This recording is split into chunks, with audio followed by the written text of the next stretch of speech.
If you're in the Linux community, you've probably seen that Linux has passed 10% of overall operating system usage in contrast to other systems like Windows and Mac, which has the rest of the OS usage. As a celebration of such milestone, I'm making this video. Hello, I'm George Kostic. I'll be showing you how to switch from Windows to Linux the honest and easy way.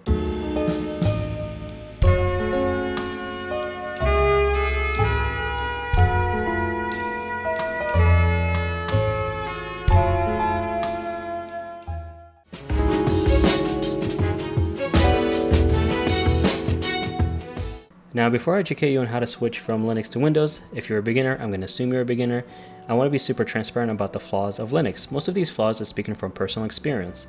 Linux is decent with exe format, but it's not the smoothest experience. Exe format files cannot be ran natively on Linux without the usage of compatibility tools like Wine. Wine works with a lot of softwares, but some softwares, it's not the smoothest sail. And you may need to pull up the command line or the GUI on Linux Mint and install the software.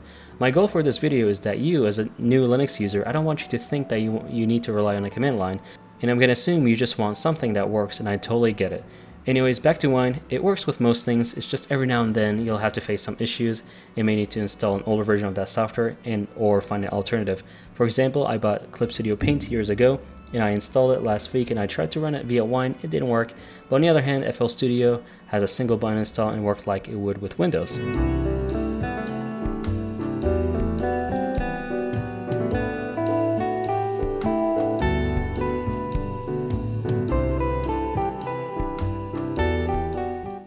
Most applications do have a Linux version, but not always. Another tool that's similar to Wine is Letrus, and I personally haven't used it yet, but may be worth looking into. There's too many flavors of Linux. I understand a lot of people may like that many variety, unlike Windows where just there's 10 and 11 is the most common. However, it can get very overwhelming very quick for new users. Now, I personally recommend Linux Mint if you're a starting out user and that you stick for it for a while. Why? Because Linux Mint just works out of the box with little to no issues. It has most of the stuff you already need, like NVIDIA drivers, Wine, Letrus. It uses a basic GUI installation, and you rarely have to touch the command line on Linux Mint. Of course, once you feel a little more comfortable with Linux, you can divert off to other distros. Gaming is great with Linux. I personally found it to be performing better than Windows on my PC. The same exact PC I'm using right now had Windows 10 on it several years ago, then I switched to Linux years ago and never looked back. Being said, you cannot play every game. You can play almost all of the Steam games. However, games like Apex Legends is impossible because it uses kernel level anti-cheats, which means it needs root access to your system. And Linux by default says, "Ah, hell nah." There's also another issue I didn't have much luck with, is that running Epic Games, it doesn't like to work on Linux, but I was able to run Unreal Engine successfully. I personally do not recommend dual booting Windows and Linux. I hate to be a downer, but you have to commit to one. Dual booting just introduces so many issues and it will make your life much more difficult. And the last flaw I want to talk about is more of a personal issue, and that is the community of Linux users. Most Linux users are very helpful and kind, but some veteran Linux users try to scare away the new Linux users by acting like Linux is this really complex machine that only people with 1,000 IQ can operate.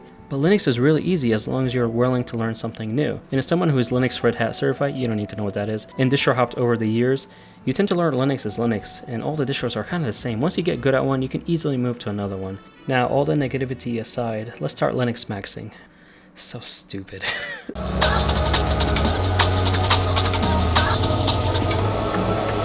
First, you're going to go in a browser of your favorite choice and look up Ventoy, then click on the top link and install Ventoy for Windows. Funny enough, I'm doing this on a Linux machine, but it's the same across. Then buy or find a USB flash drive that's at least 16GB of storage. Plug that bad boy in and then click Ventoy and make sure you selected USB that you plugged in. Click install and wait for the magic to happen. If it worked, your USB will unmount and remount as Ventoy, which means the installation is successful. Now, I'm not going to claim I've used all Linux distros or the flavors because there's too fucking many. I've used all the main distros of Linux, but none of the niche ones.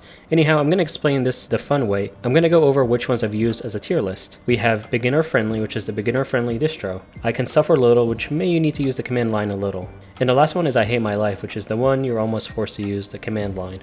Let me make your life difficult and start from the bottom one. We have first is Arch Linux. Arch Linux is very doable for beginners, but you definitely need to use the command line for most of the post installation. Surely the Arch install is very straightforward, but it's not perfect and you'll run into some errors doing it. But once you're past the installation, you'll need a shit ton of packages for your needs. Of course, there's a lot of tutorials that goes over that, so it's not a big deal. Beyond that, it's kind of your own adventure on what you need to install. Arch is a hit or miss with softwares you need and want.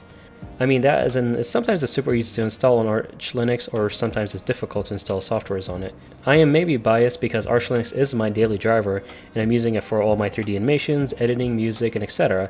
But it took a while to figure all that out, just installation wise. Now in I can suffer a little tier, we have Debian. I use Debian for my home lab. It's very lightweight and super straightforward in the installation process, and most of the packages already exist. After installing Debian, you'll still need to use the command line to install NVIDIA drivers and whatnot, but most of the time it's smooth. I used to use it as a daily driver for about 6 months. It's fast and reliable in my opinion. The next one is Ubuntu, and Ubuntu is kind of the Microsoft of the Linux world. It's not really open source and it has a lot of bloat software, but honestly, if bloat isn't a big deal for you, then Ubuntu is a good choice.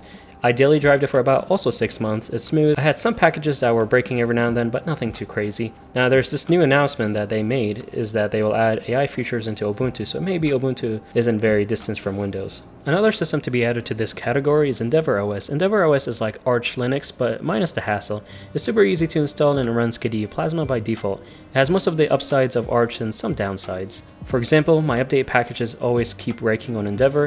I'm not sure why, if it's a skill issue or system issue, but that was one of the only annoyances I had with Endeavour. It's still my daily driver on my personal laptop and I had no issues otherwise. And finally, the beginner-friendly tier, which is PopOS. PopOS is very easy and smooth to install. I like its default environment. It honestly reminds me of Windows installation in a way. I honestly didn't have any problems with it. In all fairness, I did daily drive for about a month with no issues. And one last system is MintOS, which I mentioned earlier. I have not used Mint for a long time, but I heard very good things about it. And it's the closest thing to Windows in terms of the user not touching the command line so often, and there's a GUI for pretty much everything. So I honestly recommend MintOS as your first distro, which is the one we're going to be installing today.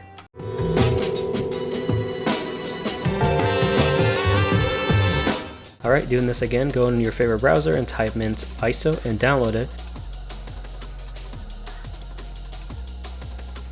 And then once finished, drag it into your Ventoux USB and then safely remove it. I already assumed that you have a computer in mind that you want to install Linux on, whichever computer it is. Make sure everything is backed up, photos, pictures, whatever it is, that it needs to be backed up, because this is a destructive operation and all your files will be lost, so you can't go back. Turn on, and then you're going to press escape or F11 or F12. It really depends on your computer manufacturer, and the goal is to get in the BIOS of your computer.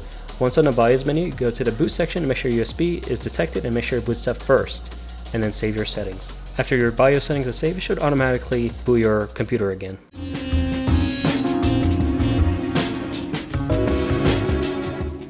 So if you've done everything correctly, you're going to get this menu, and all you got to do is just press enter. If everything is working, you should see the Mint logo. Otherwise, you may just get an error during the boot up process. But yeah, everything seems to work for us, so you're going to get this thing. It doesn't actually install anything, it's kind of a demo you can go through. You have to actually click here, install on Linux Mint, and then you're going to get this menu, so choose the language you speak, and then click continue, and then choose the keyboard you prefer, which is English US in this instance, and then continue. And then you're going to click install multimedia codecs and then continue. Now I want to be clear, this is a destructive operation, so anything on your Windows machine will get deleted no matter what it is, photos, videos, games, whatever it is. So make sure you back up everything, maybe not your games, but your files and music and all that stuff. And you have to choose the erase disk and install Linux Mint, otherwise it won't really work. It will be selected by default. Don't bother about something else or the advanced feature. Just make sure everything is backed up before you do this operation. But once you go, there's no going back. So install now. And this is going to be a pop-up, and then just click continue. And then it's going to ask you to choose your region. Choose your region and then continue. Your name and then your computer name. So I'm just going to call it something basic. I am using VirtualBox for this demo. And then just choose a really good password. I'm going to be throwing this away, so I don't need a good password. Once you're done, just click continue. Don't really bother about the other options. Default is good. If there's no errors and installation is done, you're going to get this little thing, and you're going to just click restart now. The Mint logo is going to pop up again. It's going to ask you to remove the USB. So all you got to do is remove the USB and then just click enter. And there you go, easy as that is. You're going to get your password in there, and you're going to be welcome to Linux Mint. It's really easy. I feel like some people really like to complicate Linux, but I just think it's Linux Mint. I actually really enjoy it. It's super easy. So the first thing you want to do after you get Linux Mint is go in the menu right here, or you can just press the Windows key, which is kind of ironic. And then you're going to type update. So you're going to click on the update manager. You always want to update. Then you're just going to click OK here. And then now make sure you always press refresh, because it's not going to allow you to press this. So make sure you click refresh. And it's just going to query all the packages. That's all it really does. It may ask you if you want to switch to a local repository. Just click no. And then once you refresh it, you should see this. And then you just click apply the update. And you're going to authenticate. Now you're going to see all this packages here. You don't have to press anything. All you got to do is press install updates. And that's it. It may ask you to re-authenticate again. If it ever does, just authenticate again. Kind of an extra step unlike Windows where you just click yes for admin privileges. Now it's going to simply install all the packages it needs. You can also see here if you're curious. Once you're done, you're going to get this cool check mark and it's going to ask you to restart.